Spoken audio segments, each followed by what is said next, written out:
What's up, everyone? Welcome to today's video. Welcome to the Video Game Fight School channel. Thank you very much for tuning in. Now we've seen the gameplay uninterrupted, at least to a point, for Suicide Squad Kill the Justice League. We've seen the way the story is probably going to flow with gameplay in and out. And the gameplay that we got to see apparently is not final footage yet, but I think we were onto something when we said that it appeared that some of the reactions to the game was going to be somewhat jarring when people eventually kind of saw it. We've been doing a lot of analyses on this game. Sunset Overdrive came up as some of our comparisons a long time ago. This is not something new. Some people said Agents of Mayhem. I actually went and purchased that game, and it seemed like that probably has some, in a sense, strands that maybe you can, I don't know, you can associate them. But at the end of the day, Suicide Squad is a live service game designed for monetization, designed for continuous support, and in my opinion is more like what maybe a game like Destiny or The Division would have wanted to do with Rocksteady's spin.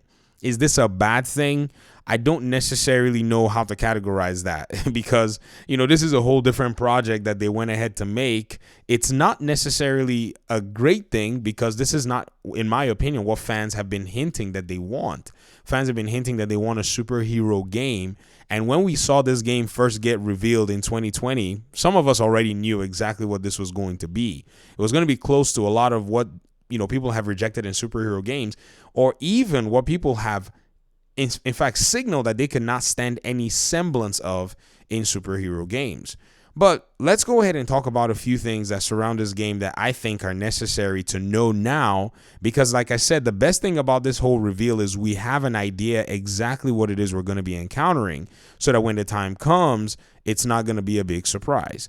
So the Discord server today had a lot of different questions and answers that they'd actually gone ahead to put up. They basically posted an FAQ page to answer a whole bunch of questions. And I wanted to go through some of them so that we can pretty much see how this works. So some we know, some we need to verify and kind of talk about. So one of them says, will Suicide Squad Kill the Justice League support local co-op? And they said a co-op mode, this is the answer, will be available online with an internet connection. The game will not support local co-op. So this is something some people were wanting. No, but the game's not going to basically be that. Another question asked and said, will Suicide Squad Kill the Justice League support cross-platform play for online co-op?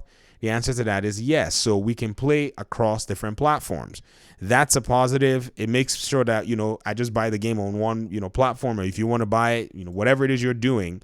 But here's the thing that has been throwing a lot of people off. Will an internet connection be required to play Suicide Squad Kill the Justice League? And they said yes, an internet connection will be required to play Suicide Squad Kill the Justice League solo or via online co-op.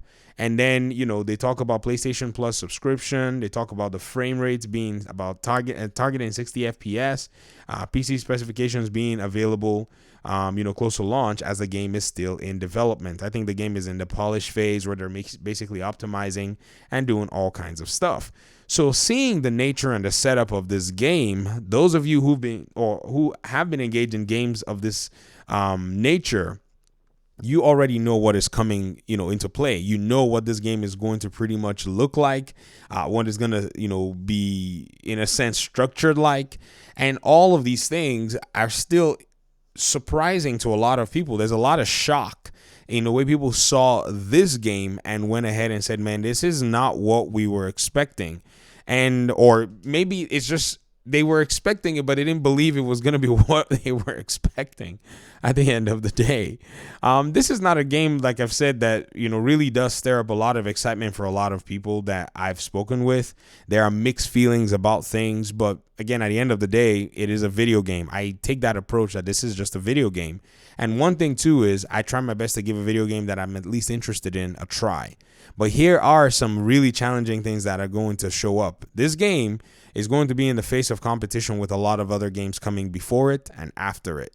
Right now might not have been the best time to release a game like this. A game like this probably would have fared well a few years ago when the saturation of the online looter shooter or online, live service games were kind of almost at the market saturation point. As it stands right now, this game seems to me like it's going to pretty much get a lot of heavy competition around it. Street Fighter 6 is coming out. That is a game that looks freaking amazing. Jedi Survivor is coming out before it. That game already looks like it's going to be doing some strong things from the single player perspective.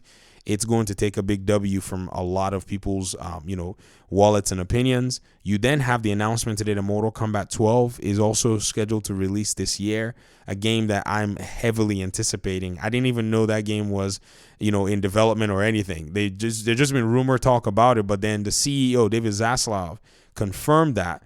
And I think they're probably going to be banking on Mortal Kombat for the most part, and hopefully, fingers crossed, that this game does well.